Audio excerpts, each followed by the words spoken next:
नमस्कार, आप देख रहे हैं अश्वमेघ न्यूज और मैं हूं आपके साथ मानवी ठाकुर। शुरुआत करते हैं आज की खास खबरों के साथ।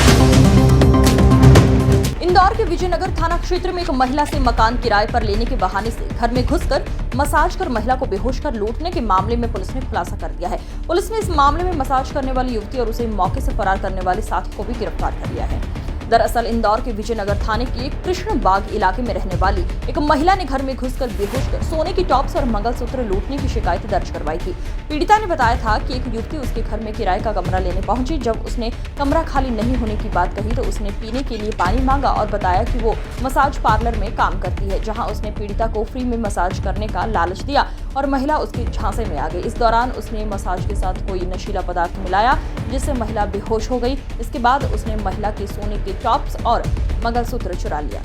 पुलिस थाना विजयनगर के अंतर्गत 21 फरवरी को एक पीड़िता के द्वारा एक शिकायत दर्ज कराई गई थी कि जब वो अपने घर में थी तो एक अज्ञात महिला के द्वारा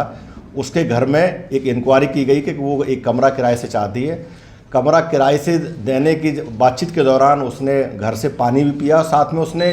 जो आरोपी थी अज्ञात, उसने ये अपने आप को बताया कि वो एक पार्लर में काम करती है और वो एक फ्री डेमो देने को तैयार है। चूँकि पीड़िता इस बात को नहीं समझ पाई और उसने उस पर हाँ कर दी और इस बहाने से उसने एक ट्रायल के लिए या एक फ्री डेमो के बहाने उसका जो फेशियल किया,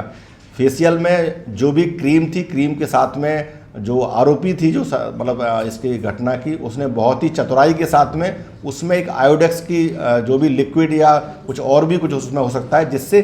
स्किन का सेंसेशन ख़त्म होता हो, जिससे मतलब सुन्न पड़ जाता हो, तो उसने उसके चेहरे पर और कान पर उसके मालिश की, मसाज की और उसी दौरान उसने जो आरोपी के द्वारा जो उसका गले का मंगलसूत्र जो सोने का था, इसके अलावा जो टॉप्स थे उनको वो अपने साथ में ले गई। जब थोड़ी देर बाद जब उसका सेंसेशन ख़त्म हुआ और पीड़िता के द्वारा देखा गया कि उसके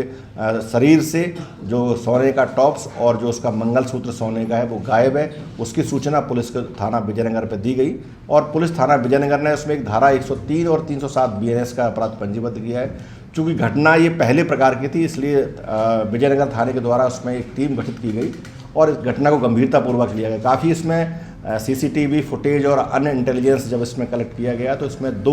आरोपी चिन्हित हुए। इसमें एक तो महिला थी जो मौके पर आई है, साथ में उसमें एक और जो उसका कैरियर था जो घटनास्थल पे थोड़ा दूर था मोटरसाइकिल से, उसकी पहचान की गई और फाइनली जब इसमें डिटेक्शन हुआ तो इसमें जो आरोपी विनोद प्रजापति, ये लोकनायक नगर थाना छत्तीपुरा का है और इसकी ये गर्लफ्रेंड थी, बेसिकली महिला मित्र थी। दोनों ने आकर के इस घटना को अंजाम दिया है और घटना के बाद से इन्होंने ये सामान भी आपस में बांट लिया था।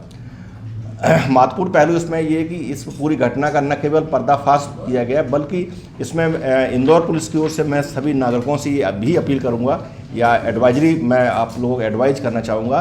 कि हम जब भी किसी ऑनलाइन सर्विसेज को अपने घर में किसी को बुलाते हैं सर्विस के नाम पर, चाहे वो किसी मसाज के नाम पर या अन्य कोई सर्विसेज, कई बार हेयर कट के नाम पर या वॉशरूम को साफ़ कराने को लेकर के या अन्य कोई भी डिलीवरी के बहाने हम अननोन पर्सन को बुलाते हैं, तो उसको घर में एंट्री करने से परहेज करें और साथ में अगर मान लो कोई आवश्यक ही है तो हम अगर उसकी एंट्री देते हैं तो अपने जो परिजन हैं, परिवार के अन्य लोग हैं, तभी उसको एंट्री दें। सुनसान और अकेले में अनजान व्यक्ति को घर में प्रवेश न दें। साथ में उसका कोई नंबर है, उसकी कोई फ़ोटोग्राफ्स हैं या कोई उसकी ID है तो ID उसकी ज़रूर मांगें और डिटेल उसके अपने पास में रखें। और जो कैमरे वगैरह भी है जो एंट्री और एग्जिट पे अपने घरों में जो भी आपका कॉलोनी निवास है वहाँ एंट्री एग्जिट पे कैमरा भी लगाएं और जो ऑथेंटिक है, जो प्रमाणिक सर्विसेज हैं, जो प्रमाणिक मतलब वेबसाइट हैं, जो प्रमाणिक ऐसे ऑर्गेनाइजेशन है, उन्हीं से हम इस प्रकार की सर्विसेज को लें। कई बार लालच में या फ्री में ऐसे अनजान लोगों से मतलब अपने आप को मतलब एक्सपोज ना करें, जिससे कई बार जान और माल पर भी बन सकती है। तो मैं इंदौर की जो लोग हैं या जो भी लोग जो श्रोता इसको सुन रहे हैं उनसे मैं ये अपील करूँगा कि आजकल ऑनलाइन सर्विसेज के माध्यम से जो लोग हमारे पास हमारे घर तक पहुँचते हैं उनसे मतलब सजग रहें और अपने आप को सुरक्षित रखें।